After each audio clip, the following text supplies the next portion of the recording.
Hello and welcome to some more Star Citizen. Today taking a quick early look at planet microTech. What we know about it so far, its biomes, tech that it's going to be using, its landing zone, additions to the game that it's going to bring, and lore. The first implementation of Planet microTech and its gameplay area is planned to be coming with Alpha 3.8, which is live at the end of December 2019. This includes a planet, landing zone, various biomes, mission giver, 3 planets, and associated features.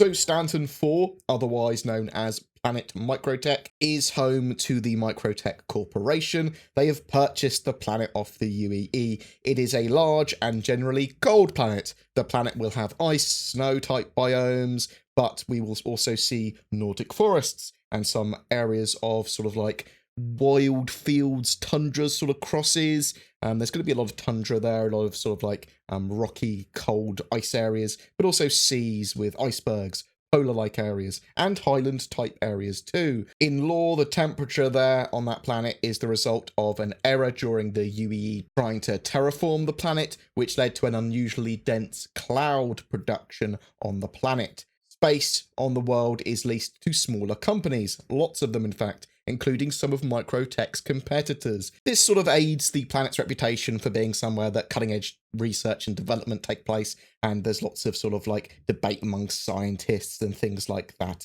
The idea is there's lots of people competing to have cool products all the time. Buyout among successful Stanton 4-based startups are common there, so you might have some smaller businesses and some cool little ideas that happen there in the future.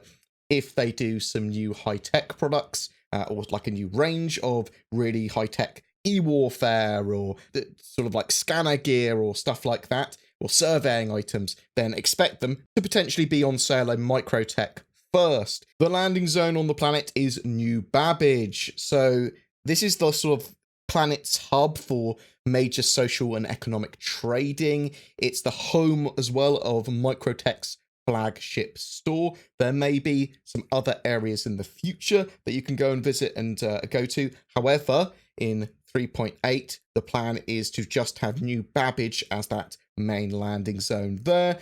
The landing zone is a haven for, as we said earlier, smaller tech companies. The landing zone also is supposed to be enclosed to protect the inhabitants against the freezing elements of the planet. The initial implementation may contain various limited traversable districts, and I'm expecting traversal between medium distances on New Babbage and around microTech to be done in some form of tram or train system. It's sort of like it needs to be enclosed, and Lorville's train system seems reasonable for that. Expect it to have its own type of train or tram though, something very similar to that, but in its own sort of like high-tech style. Visitors are advised to seek out work and cargo news at Wallys Bar, which sounds like it may be a place that the new mission giver, Eddie Parr, lives. He wears the facade of a chatty bartender, but he's actually pulling the strings in numerous legal and illegal ventures, and has lots of connections to some of the other mission givers that you may know around the verse, like Wallace Clim.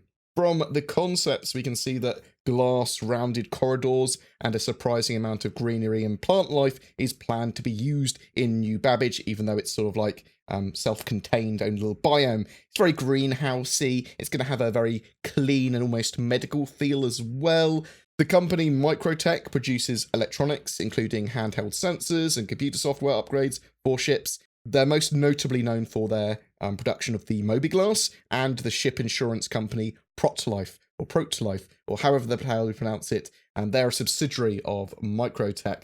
So microTech produces the Mobiglass there, a now standard piece of digital assistive technology used by nearly everyone in the Empire. Although the Mobiglass has become their ubiquitous sort of product, microTech manufactures a wide range of electronics, including those found in ship systems. So expect it to be a place where you can buy lots of subcomponents, lots of high-tech components. I'm thinking that we will see sort of like electronic warfare stuff here, scanners, radars, surveying equipment, computer blades, so like the AI modules that you'll see in ships that allow turrets to function in certain ways. This is going to be a good place to start looking for advanced sensors and advanced sensor technology. Potentially, we could see different variants of the mobiGlas sold as well at the same time. But yeah, items for detection, surveying, lots of different stuff, lots of interesting systems for your ship. Even sort of like quantum drives or sort of plotting and map-based things for the future. As Protolife exists there as well, and it's supposed to be like one of the premier insurance companies, I suspect we'll have a lot of insurance type gameplay that goes on with this. This could be missions, this could be lots of different stuff, including maybe a physical location for some insurance stuff. What I mean by that is that if your ship gets destroyed, maybe you've got to go to somewhere occasionally to sort of like make your insurance claim or to pick up your ship. We don't really know how insurance is going to work in the future. I'm at least expecting missions with an insurance and investigation theme to be sort of like coming out here, but maybe it does allow you to have a shop that allows you to insure your ship, your equipment, your weapons, items, and potentially even yourself. So if you die or whatever, then you don't lose as much, or maybe it's less likely that your character will die in the death of a spaceman permanently, that sort of stuff. But expect to see a big range of gear from lots of different manufacturers with a focus on more of the high-tech equipment that could potentially cost a premium because of that. Tech-wise, the planet and city need new architecture for the look of the planet. Domes are probably one of the biggest additions to their building set assets here. They haven't really built any form of giant enclosed domes over cities and areas before, and they sound like they are in effect giant greenhouses or biodomes. From the concept art of the city, we are likely to have some sort of like domed buildings just to show as well that aren't part of a visitable location or anything. It's just sort of going to be the general architecture. There's going to be a juxtaposition of those like biodomes, but with also pipes and round corridors and tall spires and skyscrapers next to them that are all connected all together. Very high-tech architecture, basically. When it comes to transit systems, I do expect sort of like a subway system, but with the train tram type style of Hurston Lawville. Yeah, something enclosed, basically. Though we're going to have glass roofs and that sort of stuff everywhere, so it will look pretty, and you'll have this sort of like interesting, this beautiful high-tech like biodome and glass facility and greenhouse fighting against the elements of the planet. As its areas are going to be enclosed, also expect that the no-fly zone or any no-fly zone they have there to be reasonably minimal, with the physical domes protecting the players and NPCs rather than needing the no-fly zones there to protect them, to prevent players from ramming the city below, because that's basically what they're trying to do with the no-fly zones. They're either trying to prevent you getting too close to an area because there's not enough detail there, so they don't want you to get to like the floor or really, really close to ArcCorp because they don't want you to see that the traffic there is just like a texture, that sort of stuff.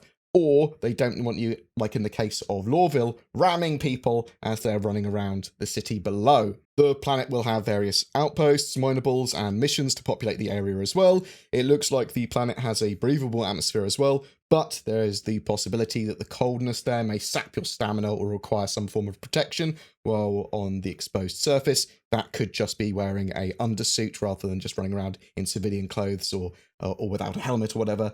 As the planet is in Stanton and is privately owned, it does fall under UEE law, but it does have its own private security that act as police. The UEE do not police it. It is the private security forces, in this case, of microTech. There are also 3 moons that microTech has, all named after ancient Greek muses. Stanton 4A is Calliope, named after a muse who inspires eloquence, to supposedly remind those gazing upon the moon from microTech to strive for pure expression of thought. 4B, Clio, named after the muse of history. So this is supposed to inspire people and to remember that their work stands on those who came before them. And there's 4C, Euterpe, named after the muse of music, and it's supposed to sort of inspire people and sort of like remind them that they're guided by the natural rhythm of the universe in their designs when you look at the moon. Now, these moons sound like they are very visible from the planet's surface as well, and the concept art does support that. So expect these moons to be very, very close and to really, really be an interesting sort of like point of interest to look at in the sky. Again, all of these moons will also be hooked up with procedural structures, minables, and missions to fill them all out with content for Alpha 3.8. And at the moment, that's all we really know about microTech. But please, if you've got any questions about microTech, the standard system, about the tech they're using for the game, about anything really, then chuck it in the comments below. Even if it's something that we can answer in the future, it would be interesting to see what people are talking about.